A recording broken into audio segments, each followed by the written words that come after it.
Imagine moving to a new house where your neighbors are eccentric and your parents are too busy ignoring you, and where the food tastes like literal boiled sadness. Just when you're ready to give up, you find a secret door that leads to a perfect life. Except the people there want to replace your eyes with buttons. Welcome to Coraline. Let's talk about it. So, a quick little recap. Coraline Jones is a feisty kid who moves into a creepy old house called the Pink Palace. Her parents are too busy working to give her the time of day, and Coraline is bored. One day, she finds a tiny locked door in the wall, and naturally, like any curious kid, she opens it. Behind it, a tunnel to a parallel universe. Red flag, right? Nope. In this other world, her parents are fun. Her mom cooks five-star meals. Her dad isn't glued to his laptop. Even her annoying neighbors suddenly become less annoying. The catch? Everyone in this world has buttons for eyes. But Coraline is like, so what? Seems legit. But then, out of the blue, the other mother, named Beldam, drops the bomb. You can stay forever, but we're gonna need those peepers, girl, Coraline says. Yeah, no thanks.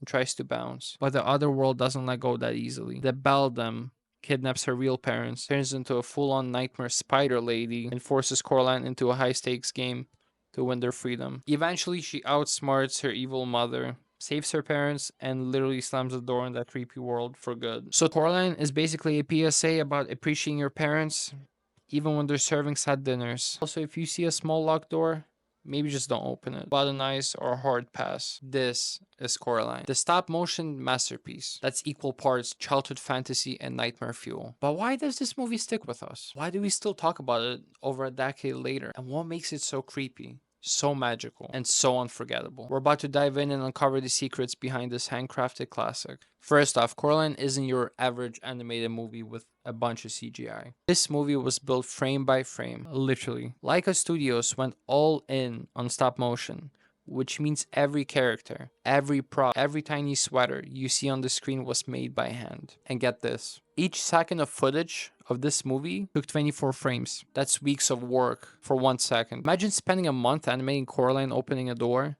Here's a fun fact for you. Coraline's hair alone has 200,000 individual strands of hand-dyed blue hair. The filmmakers even developed a special silicone to make it look soft and real. And her clothes, they were hand-knitted by a woman using needles smaller than a piece of your hair, piece of strand of your hair. Like, I can't even knit a scarf, that let alone like a whole wardrobe for a puppet. How many puppets do you think were made for Coraline? 100, 200 puppets? Try 28 versions of just Coraline. Each version of Coraline with interchangeable faces to create over 200,000 expressions. And here I thought my biggest accomplishment was getting through laundry day.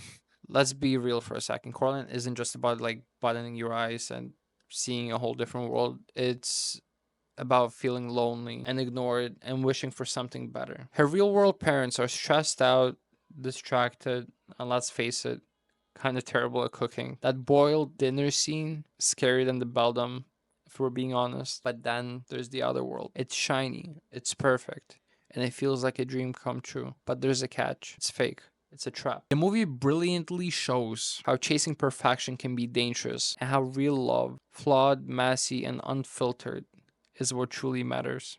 Here's a quick question for you.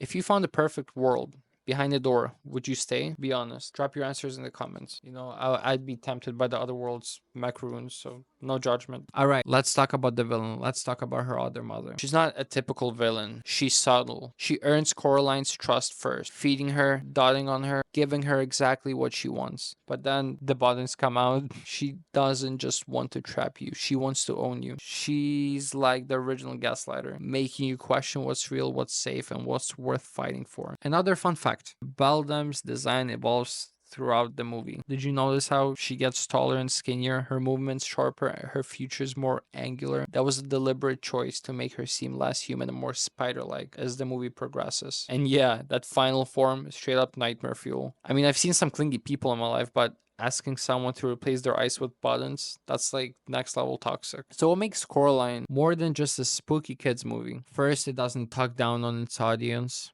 It's dark, complex, and full of emotional depth. It trusts kids to handle scary stuff and trusts adults to connect with its themes. Second, it's gorgeous. In a world dominated by CGI, Coraline stands out as a labor of love. You can feel the effort in every frame. And finally, the story is timeless. The themes of appreciating what you have, being brave, and learning to see through illusions, those will always hit home, no matter how old you are. Another fun fact: Neil Gaiman, who wrote the original book, said that he got the idea for Coraline when his daughter asked him to write a story about a girl who rescues herself.